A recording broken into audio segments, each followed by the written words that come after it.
সম্মানিত দর্শক, পুরুষের লিঙ্গ কাটার দৃশ্য আমরা সাধারণত ইংরেজি ছবিতে দেখতাম। আমাদের বাংলাদেশে এরকম একটি ঘটনা ভাইরাল হয়েছে কোনো এক পুলিশ সদস্যের সাথে। এই পুলিশ সদস্য 2টি বিয়ে করেন, তারপর পারিবারিক কলহের জেরে দ্বিতীয় স্ত্রীকে তালাক দিয়ে দেন। কিছুদিন পর আবারও আগ্রহ জাগে তার ওই দ্বিতীয় স্ত্রীর প্রতি, তাই তিনি একটি আবাসিক হোটেলে যান। হোটেলে যাওয়ার পর বিশেষ মুহূর্তে ওই নারী ব্লেড দিয়ে আঘাত করেন সাবেক স্বামীর বিশেষ অঙ্গে। এতে রক্তাক্ত অবস্থায় বিশেষ অঙ্গ চেপে ধরে হাসপাতালে ছোটেন ওই পুলিশ সদস্য। তা ধরা পড়ে ওই হোটেলের সিসিটিভি ফুটেজে। যাই হোক দর্শক, আমরা সেই ভিডিওটি দেখব এবং তারপর আলোচনা করব।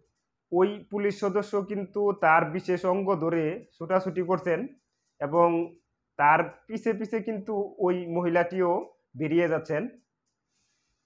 তারপর তিনি কিন্তু একবার বাহিরে গেলেন। তার স্ত্রী কিন্তু প্রথমে ভয় পেয়ে দৌড় দিয়েছিল। তারপর তিনি ভাবতেছেন যে এখন কি করবেন,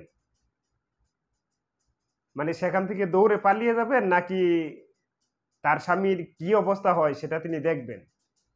যাই হোক, এক সময় তার স্ত্রী কিন্তু ওই মহিলাটি কিন্তু সেখান থেকে চলে যায় এবং ওই পুলিশ সদস্য তার গোপন অঙ্গটি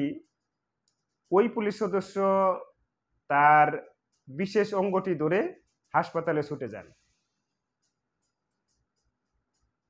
এই ভিডিও দেখার পর দর্শকরা মহিলাটিকে কি কমেন্ট করছেন সেটা আমি আপনাদের পড়ে শোনাচ্ছি। একজন কমেন্ট করেছেন মহিলাকে পুরস্কার দেওয়া উচিত, আর এখানে লাইক করেছেন 4000 দর্শক। আরেকজন কমেন্ট করেছেন এই মহিলাকে রাষ্ট্রীয়ভাবে সুরক্ষা দেওয়া হোক। এখানে লাইক করেছেন প্রায় 3000 মানুষ। কারণ এই ভাই হয়তোবা এটাই বোঝাতে চেয়েছেন এই মহিলাকে যেন পরবর্তীতে কেউ কোনো ক্ষতি না করতে পারে, সেজন্য আইনি সুরক্ষা দেওয়া উচিত।